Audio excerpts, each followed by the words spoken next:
劉伯樂中學已經連續幾年獲得全港首25% 正增值嘅學校。佢唔單止係一個數字，係我哋所有嘅同學、老師、家長共同努力嘅成果。我相信我哋嘅學校每一個學生都係有潛質嘅，可以嚟到我哋劉伯樂中學發光發熱。Winnie， 我考下你啦，我哋學校校訓係乜嘢啊？係博學力行。咁博學又係乜嘢呢？博係象徵住廣闊嘅視野同知識，學係象徵住持續學習嘅精神。係啦，我哋正要透過力行，即係實踐啦，不斷嘅嘗試去揾出自己嘅方向，從而咧為我哋夢想咧努力打拼。呢個正係我哋校訓博學力行嘅目標。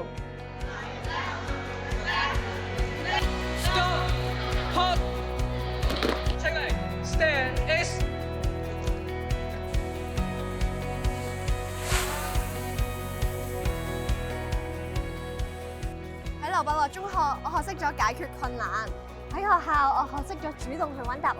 係啊，我仲會更加勇於嘗試添。我發現學校啲老師對我哋好有耐性，令我哋更加迎難而上。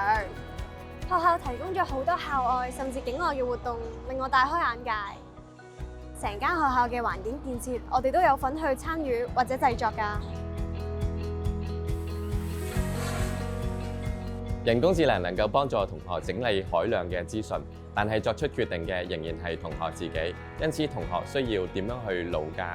佢哋需要具備基礎嘅知識同埋多媒體嘅素養，先係能夠判斷資料嘅對錯。如何喺唔同場合底下善用人工智能解決問題？呢啲都係同學需要學習嘅。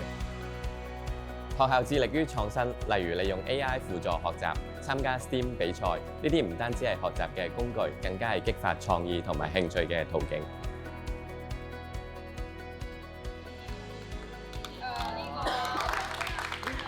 我喺小學嗰陣時，我真係好驚講英文㗎，但係上到中學，成間學校學習英文嘅氣氛好濃厚喎。So you just start by pressing really hard on the paper. You're loud. Oh, can I put it here? Yeah. Oh, that's great. Yeah, what's the meaning of the swirl in the middle? Yeah, they're small and cute. I like them. They are very popular. Maybe we have to put a lot of time. 而家喺走廊度咧，見到啲外籍老師，而家反而真係好想同佢傾偈啊！學校致力為有需要嘅學生提供全方位嘅財政支援，幫助佢哋喺學術同埋非學術領域有全面嘅發展。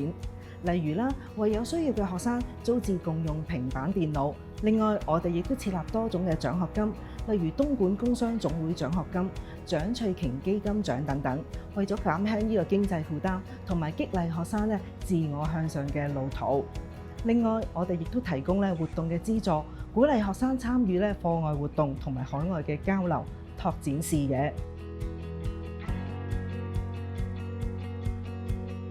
學校仲邀請咗好多唔同嘅藝術家，同我哋一齊上課後嘅工作坊。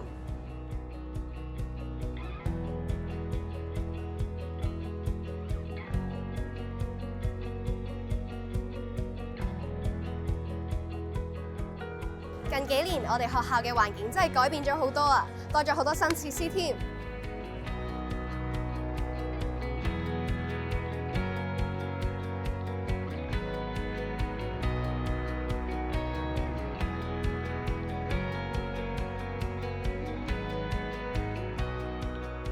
學校電子學習令到我上堂投入咗好多啊！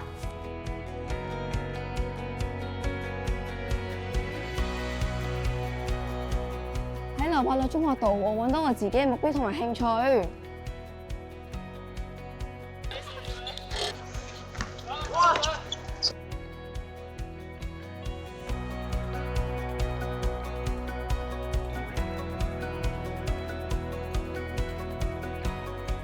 學校會全力支援學生探索與成長。